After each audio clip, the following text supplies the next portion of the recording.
ओम कर्पूर गौरम करुणावतारम संसार सारम भुजगेंद्रहारम सदा वसंतम हृदयारविंदे भवम भवानी सहितम नमामि।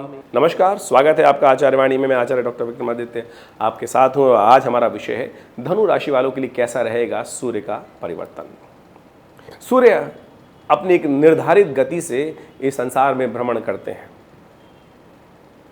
और एक ही गति से चलते हैं।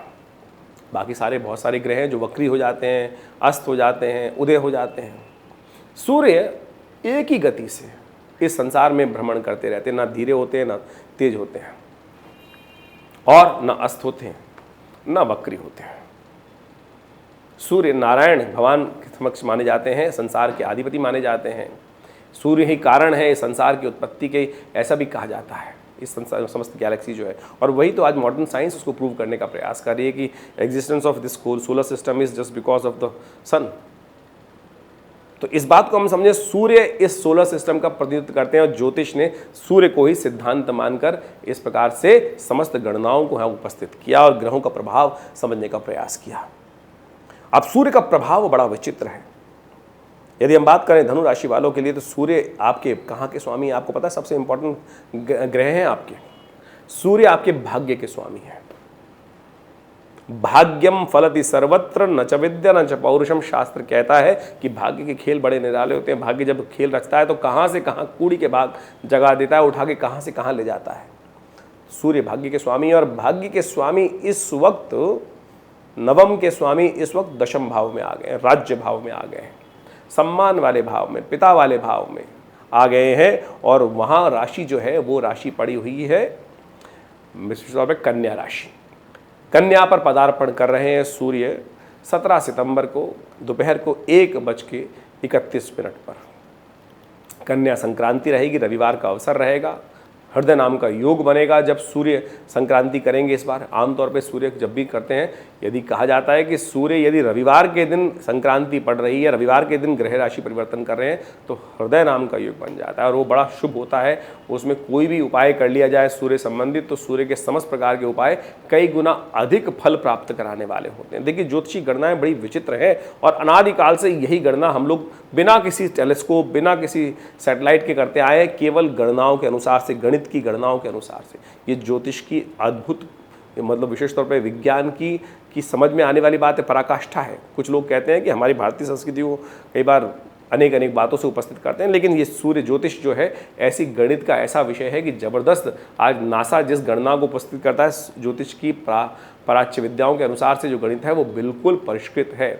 वो उनकी सैटेलाइट इमेज गलत हो सकती है, लेकिन ज्योतिष की गणनाएं बिल्कुल ऐसी हैं कि कभी एक क्षण मात्र भी इधर उधर नहीं हो सकता।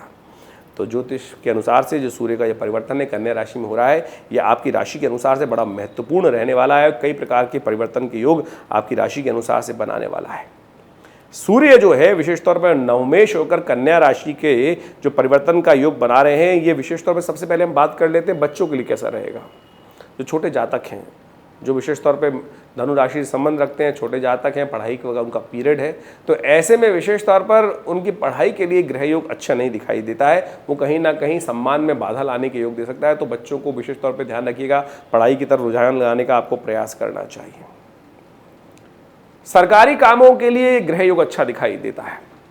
जिनको सरकारी कामों में काम पड़ रहा है, सरकारी नौकरी में या सरकारी कामों में, उनके लिए ये विशेष तौर पर ये राशि का जो परिवर्तन है यहाँ पर कुछ अच्छा लाभ देने वाला हो सकता है। लेकिन यदि प्रमोशन के योग बन रहे हैं, प्रोग्रेस के योग बन रहे हैं, तो ये सूर्य का परिवर्तन दशम भाव में जो होना है वहाँ पे कुछ ना कुछ कमी लाने के योग दे सकता है। तो उसको आपको थोड़ा ज़्यादा मेहनत करके काम करने की ज़रूरत दिखाई देती है।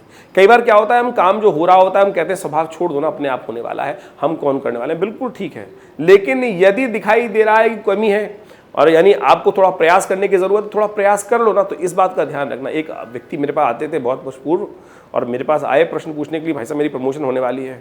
तो मैंने जन्मपत्री से प्रश्न लगने से देखा हमने, और करना बताइए, देखिए होने के बिल्कुल चांसेस है, लेकिन प्रयास में कमी मत करना। यहाँ दिखाई दे रहा है कि आप सोते रहोगे। आपने, अब ज्योतिष ने बता दिया होने के योग हैं, योग है आपके होने के, लेकिन आपने प्रयास ही नहीं किया तो कैसे होगा। घर बैठे बैठे स्वप्न में भी हो सकता है प्रमोशन। तो ऐसे में आप समझ लीजिए कमी आने के योग दिखाई देते हैं, सफलता में कमी आने के योग देते हैं, तो आपको ज़्यादा प्रयास करके सफलता बनानी पड़ेगी। यानी अपने आप नहीं होने वाला, अपनी गति से नहीं चलने वाला, आपको ज़्यादा श्रम डालने की यही उपाय है। तो इसको उपाय को समझते हुए आप कम करने का प्रयास करें, उन्नति में कमी लाने के योग बना सकते हैं। सूर्य दशम भाव में जब पदार्पण करेंगे तो यहाँ तो ऐसे में ध्यान रखते हुए कार्य करने की जरूरत है।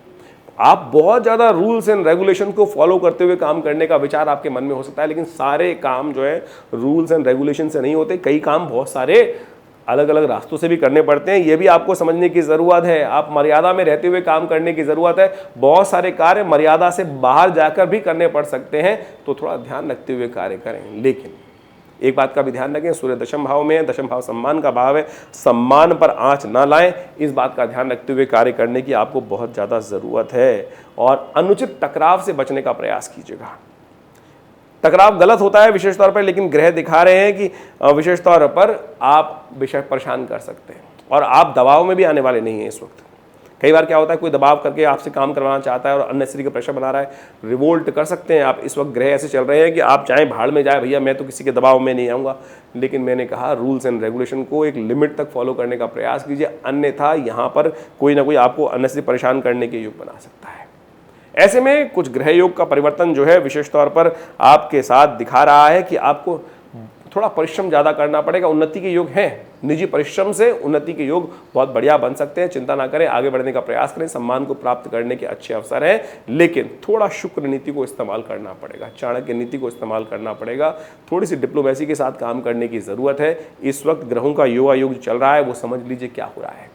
सूर्य शनि के साथ षडाष्टक योग बना रहे हैं और पराक्रम भाव में शनि महाराज बैठे हैं और वक्र स्थिति में है। तो ऐसे में थोड़े से आपको ज़्यादा परिश्रम करने की ज़रूरत है। थोड़ी सी शनि महाराज वैसे ही आपको आलसी बना रहे हैं वहाँ बैठकर, पराक्रम भाव में स्वग्रही हैं, तो ध्यान रखें, थोड़ा परिश्रम ज़्यादा करने की आवश्यकता है।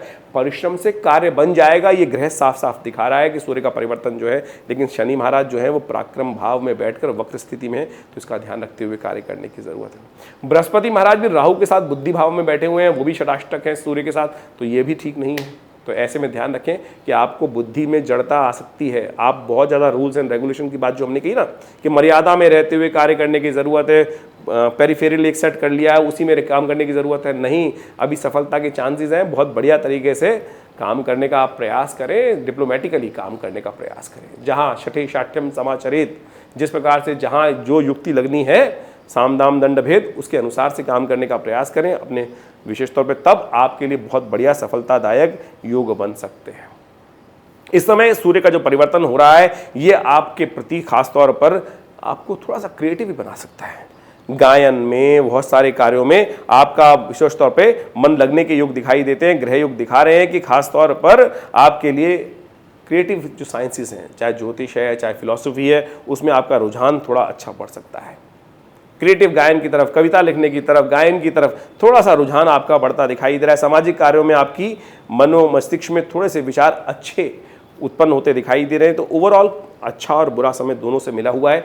अब आप थोड़ा सावधान रहते हुए काम कर लेंगे तो बहुत सुंदर तरीके से इससे लाभ कमा सकते हैं। जमीन जायदाद से संबंधित कार्यों में कुछ ना कुछ सूर्य विघ्न लाने के योग दे सकता है, उसमें ज़्यादा एफर्ट्स की ज़रूरत है, तो वहाँ थोड़े एफर्ट्स ज़्यादा लगाते हुए कार्य करेंगे तो बहुत सुंदर तरीके से लाभ के योग बन सकते हैं। माता पिता से किसी प्रकार भी अनबन ना हो, इस बात का ध्यान रखें। बड़ों का सम्मान रखते हुए कार्य करने का प्रयास करें, इस बात का भी थोड़ा ध्यान रखते हुए कार्य करें तो अच्छा रहेगा आपको।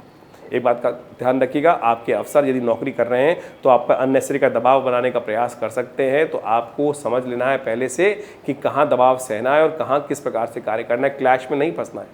सफलतादायक समय है तो डिप्लोमेटिकली चीज़ों को हैंडल कर लेंगे, बहुत बढ़िया तरीके से आपके लिए अच्छा रहेगा। सूर्य का कुछ उपाय संबंधित हम आपको बता देते हैं, वो आप अवश्य करने का प्रयास कीजिए। एक तो सबसे बढ़िया उपाय है कि सूर्य को जल्दी उठकर सुबह सूर्य को जल दें, थोड़ा जल ले लीजिए और उसमें विशेष तौर पर एक काम करें, यदि आप शुद्ध, कई बार क्या होता है हम जल जो लेते हैं वो मैं कहूँगा कि आप कोशिश करें जल सुबह सुबह जो ताज़ा जल हो उसी को लेकर उससे अर्घ देने की व्यवस्था बनाएं, वो आपके लिए बहुत अच्छा रहेगा। या तीर्थ जल, गंगा जल थोड़ा मिल जाएगा, थोड़ा यदि आप टैप वाटर यूज़ कर रहे हैं तो थोड़ा सा उसमें, यदि आप हैंडपम्प यूज़ कर रहे हैं तो हैंडपम्प का पानी ले लीजिए, वो अच्छा रहेगा आपके लिए। या मोटर का पानी यूज़ कर रहे हैं वो आप अच्छा ज़मीन से निकला हुआ पानी अच्छा रहेगा।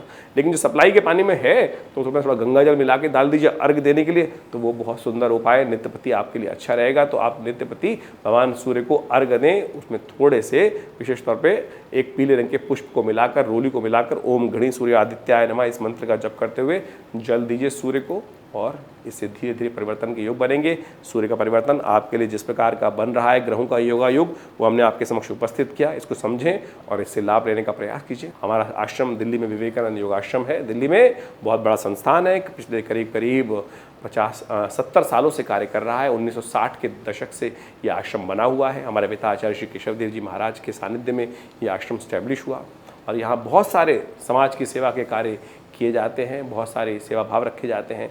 बहुत बड़ी गौशाला है आश्रम के अंतर्गत, बहुत भंडारे चलते हैं। रविवार को बहुत विशाल भंडारा होता है, मंगलवार के दिन सुंदरकांड का सुंदर पाठ होता है। नित्यपति हर रोज़ करीब 8 घंटे यज्ञ रहता है आश्रम पर। आप भी हर रविवार को उस यज्ञ में भाग ले सकते हैं। इसके अलावा माँ भगवती की दिव्य प्रतिमा है जो 1947 में मुल्तान से हमारे आश्रम पे पधारी, वो प्रतिष्ठित हैं। बहुत चमत्कारी 400 साल पुरानी प्रतिमा है, भगवती की चमत्कारी प्रतिमा है, और उनका दर्शन कर लेने मात्र से समस्त कष्ट दूर होते हैं। और दिल्ली में ये विवेकानंद हॉस्पिटल योगाश्रम 100 बेड का योग प्राकृतिक चिकित्सा का हॉस्पिटल है जो कार्य क्षेत्र में है। भारत सरकार के साथ मिलकर कार्य करते हैं हम लोग, और बहुत सारे शोध कार्य करीब 100 पुस्तक के आश्रम की तरफ से प्रकाशित हैं जो भारतीय पराविद्याओं पर है। तो ये बहुत सारे कार्य हैं, हम समय समय पर करते रहते हैं। आप भी विवेकानंद योगाश्रम से जुड़े, समस्त जानकारी के लिए नीचे फ़ोन नंबर दिए हुए हैं, उनसे संपर्क साध सकते हैं। धन्यवाद, नमस्कार।